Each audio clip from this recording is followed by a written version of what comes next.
Robert Fife is at the airport. How close is it to you right now, Bob, from where you're standing? It's just over my shoulder, and you know, Lloyd, it just came out of the blue. We were sitting here talking, and all of a sudden we heard this sound, and bang, oh, the plane has landed.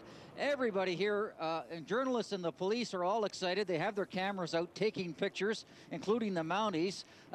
This is a big moment here, as you said earlier, for the president arriving. He's considered, he's very charismatic, and he's very popular in Canada. And so this arrival, when he gets out, is going to be exciting for everybody who is here. And I think I'm sure that he is going to be excited also just to meet the Governor General. There's a lot that both of them have in common. They're both charismatic individuals. They both come from different backgrounds, but she came from Haiti, where she fled exile from Papa Doc regime, and he, of course, as you know, lived in Indonesia for a while in Haiti. She's the first black Governor General, Vice Regal of this country. He's the first black president. Yes, and we note, Bob, that this is operating now with military precision. They said 10:30. That's usually ramp time when you're traveling by air. And obviously they're going to pull up and stop at their location there in front of Hangar 11 at Ottawa International Airport at almost precisely 10:30. This, of course, is Air Force One, left Washington just after about 9:20 this morning, and it's about an hour and 15-minute run from Washington to Ottawa. Air Force One, actually, this is the call sign for the plane carrying the president. There are actually two planes that can be used, both 747 series aircraft.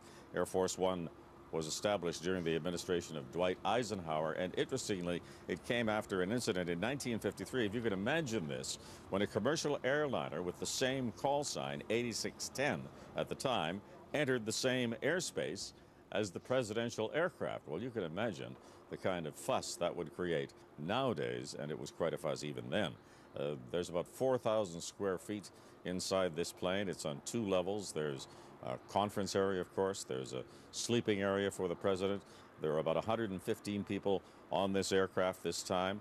Press. There is another plane of press people that has already landed, we understand, in Ottawa. Now, the president has been on Air Force One, of course, on a domestic flight. The first time it was about a 31-minute flight from Washington to Williamsburg, Virginia, and he pronounced it a spiffy ride, as he said. This massive blue and white plane is now on the ground at Ottawa International Airport, pulling up to Hangar 11. And Hangar 11 is the very important person's hangar at Ottawa Airport. That's where all of the VIPs come in. And I recall in 1961, that's where President Kennedy landed. I was a very, very young, of course, in short pants correspondent at the time. And we saw this charming man with his wife, Jacqueline, step off what was then Air Force One and into Hangar 11. And that was the beginning of another new era. And this promises to be the beginning of another chapter, and a very, very important one, a key one in Canadian-American relations. Bob, you're there at the airport still. The plane is coming to its position, obviously going to stop on the dime there at precisely 10:30 a.m. Eastern Standard Time. Go ahead. You know, Lloyd, just to say that you should see the security. There are helicopters all over in the sky above Air Force One as it's arriving. I don't think you can get pictures of that, but with snipers with the doors open with the helicopter. So, and then they're followed by a lot of security. Yes, they are in now. They're in protected Canadian airspace, of course, or Canadian space. RCMP, Secret Service.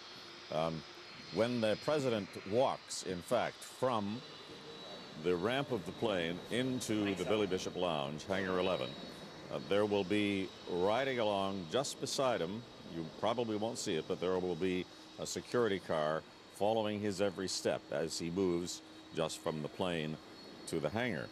Tom Clark and Craig Oliver are both watching these pictures from Parliament Hill. There's a close look at the cockpit.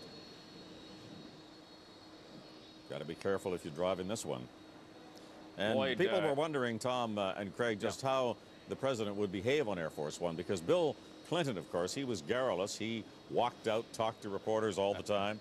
And George Bush tended to stay up front was hardly ever seen in the press compartment because aides warned him that offhand remarks could get him into a lot of trouble if he ever tried that. Go ahead, Well, Tom. I'd be surprised if Barack Obama spends a lot of time in that little tiny press section of the plane for one good reason. He tried going into the briefing room at the White House a couple of weeks ago to shake hands and be relaxed, and he was mobbed.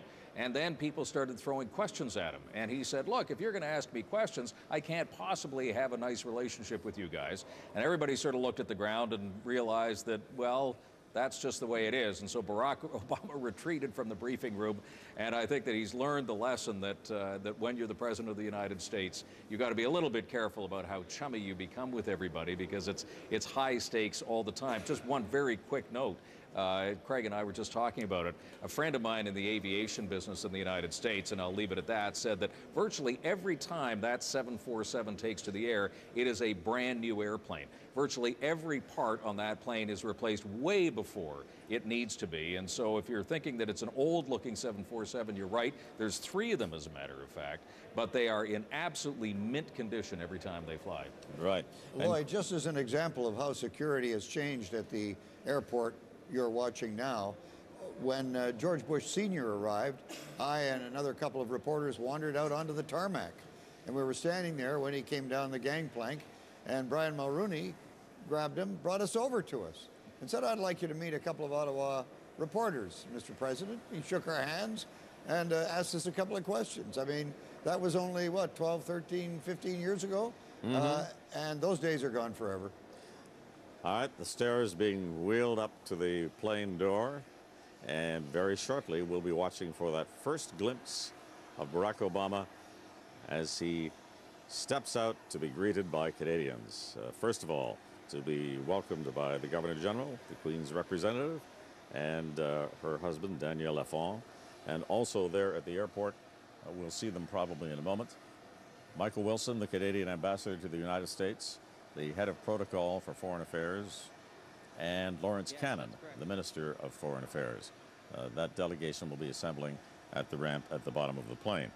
Yes, that's a good point, Craig, about security, because we'll notice a big difference this time. And when President Kennedy arrived, it was also very relaxed back in 1961. All right, the RCMP forming up.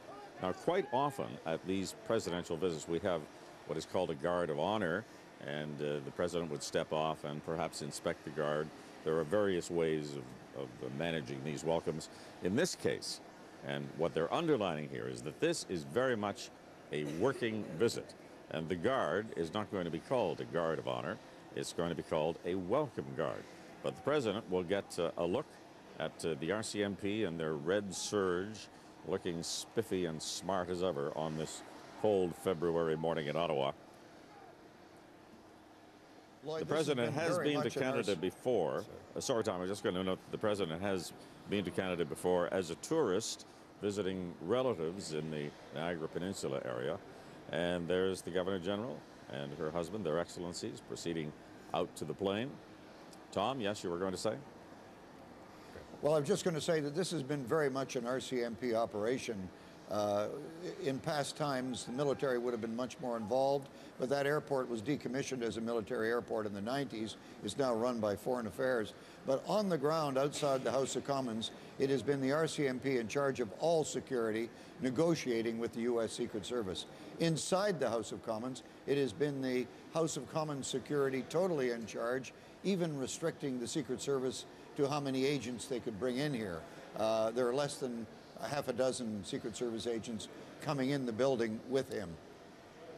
And we understand that Ottawa International Airport is closed down right now. The airspace around the airport is going to be restricted all day, and the airport itself closed precisely from 10:15 to 10:45 during the time the plane landed. And of course that will happen again this afternoon when he takes off, due to lift off around or at 4:30 Eastern Standard Time.